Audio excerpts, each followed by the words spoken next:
To all my colleagues from the broader Vedanta family, this is a very personal message on safety at our workplace. Safety is our first value. It should be the first value in anything we do, whether it is the start of work, whether it's a meeting. We always have to start with a safety share. That is the first thing that should come to our mind when it comes to any daily activity. Often I'm asked the question, who is responsible or accountable for safety? It's the easiest question to answer. The response is, please look at yourself in the mirror. You will see the person who is responsible for your own safety and the safety of that of your colleagues. What needs to happen in order to fulfill the dream of safety being our first value and zero harm at the workplace is that we develop a culture of care. We have to care about our safety, the safety of our colleagues, and safety of all of the people at our workplace. If we change that mindset, then you would be able to get to zero harm faster, quicker than any other means. If you recall, back in September, we sent out a communique with a number of points where we wanted all of us to focus on when it comes to safety. The first two was around leadership. We said you've got to take ownership, you've got to show leadership from the front, and it should be felt and visible. These two are very important.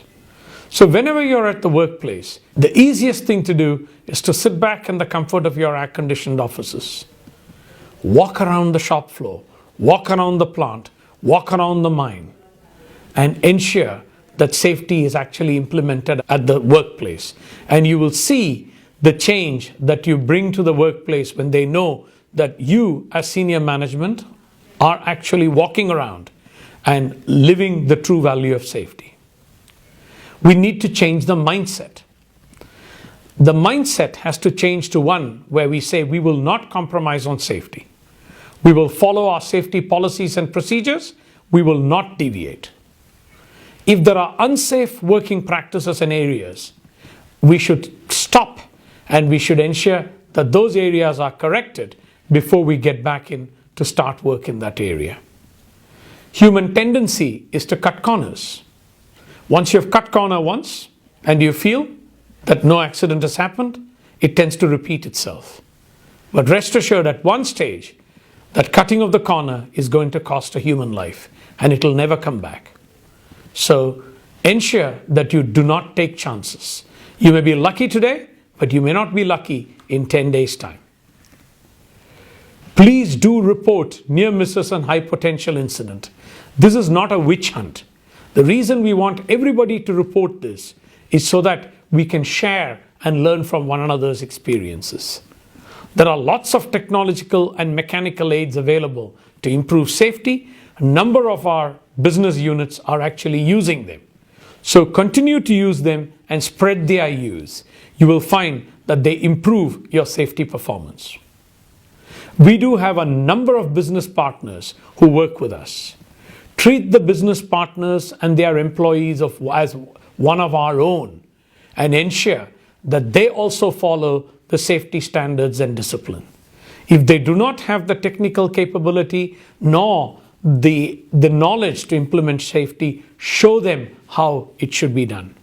In the selection of your business partners, ensure that safety is one of the key criteria which you use to determine which partner you actually employ in your business. Finally, take prompt action. If someone has done a very good job on safety, take prompt action to pat the person on the back and say you've done a very good job. Likewise, if someone hasn't performed well on safety, then take prompt action to correct that behavior. Unless you act, status quo will remain, and status quo is never good enough. So taking that into account, we clearly want you to take and embrace safety as your first value, to develop the culture of care, and to take ownership that you are accountable for everyone's safety. In return, as the executive team of the company or the executive team of the businesses or of the business units, this is what we will do in return to assist you to improve safety. We will create an enabling environment to ensure that safety ranks above anything else. We will ensure our policies, standards, and procedures are robust and are state of the art and are cutting edge as far as the world's safety standards are concerned. We will ensure that enough training is provided or training mechanisms are available for people to come up to speed in terms of how you implement safety at the workplace.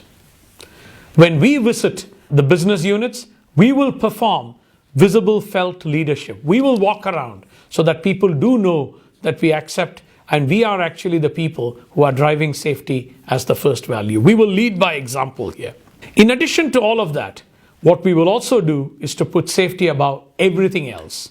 And we will create an enabling environment by establishing safety forums or safety centers of excellence where you can share ideas. And I know a number of business units have already established these, which are working successfully.